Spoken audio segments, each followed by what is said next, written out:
Oui. Je vous propose d'écouter. C'est ça qui a créé un vide. Abdelkarim, qui est restaurateur en Seine-Saint-Denis. Bonjour, Abdelkarim. Oui, bonjour. Bonjour, bienvenue, Abdelkarim. Que pensez-vous de cette famille iséroise, alors, qui est partie, nous dit-on, en Syrie, avec les enfants, en très bas âge, hein, les enfants, oui. Abdelkarim, et écoutez, pour faire la guerre. Comme vous dites, en très bas âge, chaque famille ou chaque personne ou chaque individu a le droit de faire ce qu'il a envie de faire. Non, monsieur, non. Écoutez, je suis désolé. Allez-y. Nous sommes dans une démocratie, démocratie à votre façon, c'est de chacun de choisir ce qu'il a envie de faire. Non. Attendez, Abdelkarim. Non, attendez, excusez-moi, je peux vous poser une question?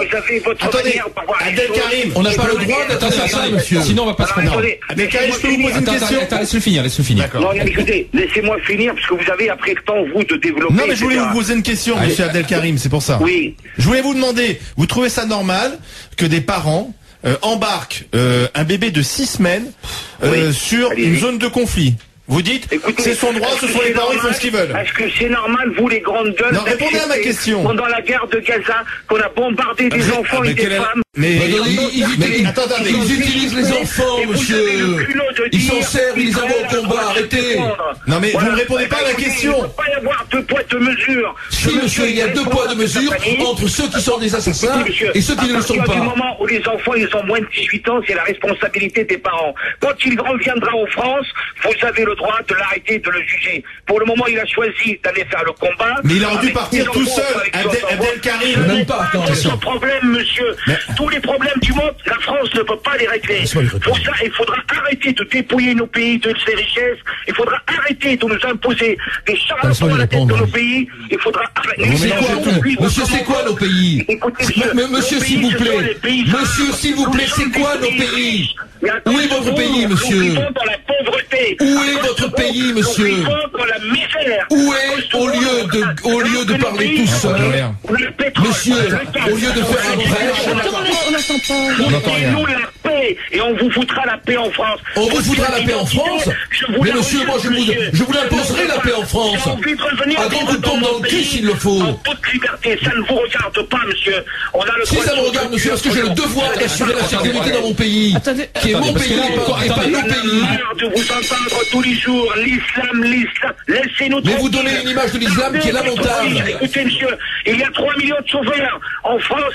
Occupez-vous de trouver du travail à la misère de la France et non pas à résoudre les problèmes du monde. Et vous, occupez-vous de nous foutre la paix.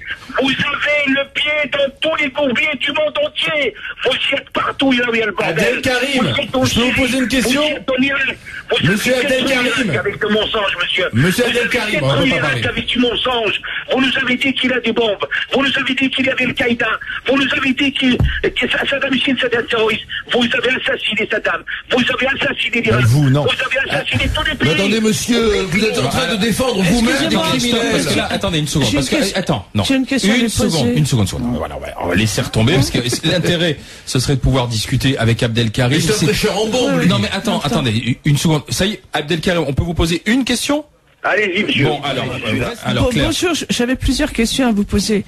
Parce que votre phrase, quand vous avez dit dans nos pays.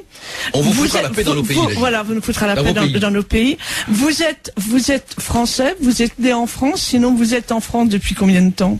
Je suis en France depuis 30 ans. Donc, voilà, et vous êtes restaurateur, donc vous y travaillez. Oui. Vos enfants, je suppose, sont français. Oui. Donc, c'est quoi vos pays? Nos pays, ce sont nos pays d'origine. Mon pays d'origine. Et c'est lequel, votre pays d'origine? Mon pays, je suis d'origine tunisienne. D'accord. Pourquoi vous n'y retournez pas donc, alors? J'aimerais bien retourner en Tunisie, monsieur. J'aimerais bien. Si on nous laisse tranquilles dans notre pays, je rentrerai sur mon pays me manque. Attendez, ça veut dire quoi, monsieur, si on nous laisse... Non mais écoutez-moi s'il vous plaît pour une fois. Ça veut dire quoi? Écoutez-moi s'il vous plaît. Je crois que vous avez besoin d'un peu d'autorité, monsieur. Alors vous m'écoutez. Parce que je vais vous dire, il y a une phrase que vous avez prononcée qui n'est pas passée, hein. On vous foutra la paix dans vos pays. Oui. C'est inacceptable ce que vous avez dit. Inacceptable. Et je ne le tolère pas, et je tiens à vous le dire. Et je suis complètement scandalisé que vous soyez en France depuis 30 ans et que vous osiez dire que votre pays, c'est la Tunisie. Oui. Votre pays, ça devrait être la France, monsieur. Non, monsieur. Ça peut être les deux. Je ne peux pas être non, ça ne peut pas être les deux. Vous êtes français. Moi, je suis français par intérêt, point à la ligne, monsieur. Ah ben voilà, vous avez bravo, d'accord, par intérêt. Par intérêt de il a tout dit, hein. Par intérêt de quoi? Alors, je ne veux pas être aussi français que vous. Faut pas changer les choses, monsieur. Je suis pas un menteur. Je veux pas. Mais d'accord, mais écoutez, alors, franchement, je ne suis français que vous. Je ne comprends pas pourquoi vous n'allez pas en Tunisie, monsieur. Tunisien de naissance. La France est un pays que j'aime parce qu'il m'a ouvert les bras, parce qu'il m'a aidé économiquement. Oui, bien sûr, allez chanter la chanson. La France vous a ouvert les bras et vous lui montrez le point. Prétendre être aussi français que vous, ça serait un mensonge. Mes enfants, ils sont français parce qu'ils sont ici, ils sont nés là, ils connaissent que la France. Moi, non. Moi, je peux pas vous mentir, monsieur. Je peux pas être un hypocrite. La France est un pays que j'aime, que j'adore. Mais c'est mon pays. Et alors, pourquoi vous dites, on vous foutra la paix dans vos pays? Ce qu'il dit Abdelkarim, c'est défendre-le, oui, bien sûr. Non, je vais pas le défendre. Mais oui, bien sûr. Ce qu'il dit Abdelkarim, c'est que on est intervenu quand même en Irak. Enfin, les Américains.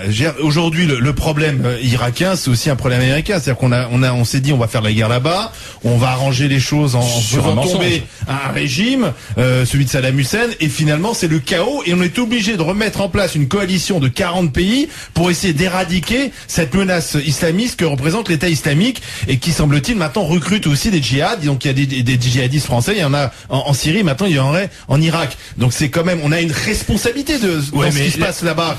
Et il a raison de le dire. La vraie question, Olivier, c'est de savoir...